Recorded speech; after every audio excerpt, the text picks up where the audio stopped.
Ikalawang modelo, ang pag-iral ng sistema ng pamilihan sa pambansang ekonomiya. Ang tuon ng ikalawang modelo, ang sambahayan at bahay kalakal ang mga pangunahing sektor dito. Sila ay binuo ng iba't ibang aktor. Sa puntong ito, masasabing magkaiba ang sambahayan at bahay kalakal. May dalawang uri na pamilihan sa pambansang ekonomiya. Ang unang uri ay ang pamilihan ng mga salik ng produksyon o factor markets. Kabilang dito ang pamilihan para sa kapital na produkto, lupa at paggawa. Ang ikalawang uri ay pamilihan ng mga tapos na produkto o commodity. Kilala ito bilang good market o commodity market. Sa ikalawang modelo, ipinapalagay na may dalawang aktor sa isang ekonomiya, ang sambahayan at bahay kalakal.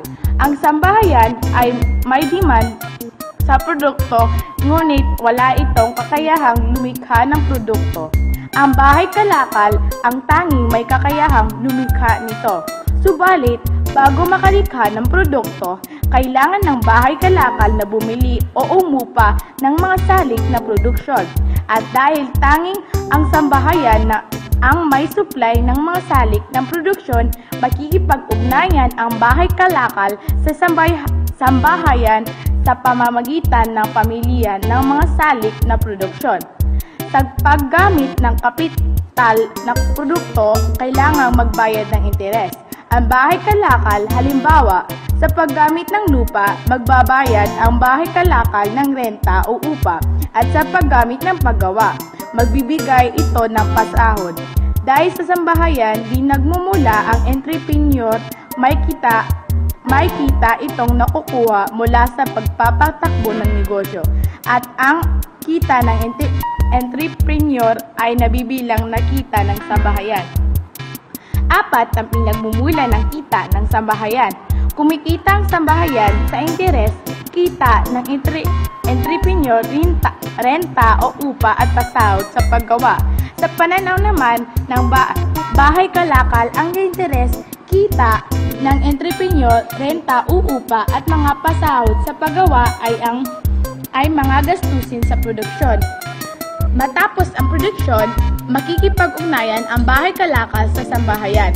Sa pamilihan ng kalakal at paglilingkod dito, bibili ang sambahayan ng produkto ng pagtugon sa pangangailangan o kagustuhan nito. Gagamitan ng sambahayan ang natanggap na kita upang makabili ng produkto. Sa pananaw ng sambahayan, ito ay gumagastos sa pagbili ng produkto. Kung saan gumagastos ang sambahayan, doon kumikita ang bahay kalakal.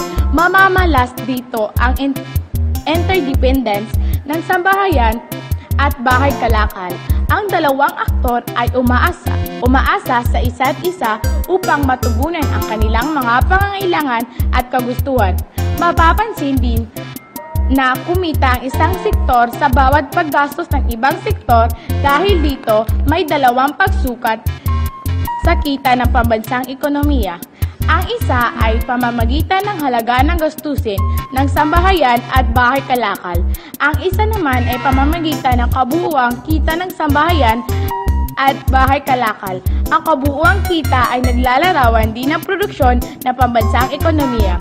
Sa ikalawang modelo, ang paglago ng ekonomiya ay nakabatay sa pagtaas ng produksyon. Upang maitaas ang produksyon, kailangang marami ang magamit na salik ng produksyon. Bukod dito, kailangang maitaas din ang antas na produktibidad ng mga salik. Sa makatwid, kailangan ng paglago ng kapital. Kailangang dumami ang oportunidad sa trabaho.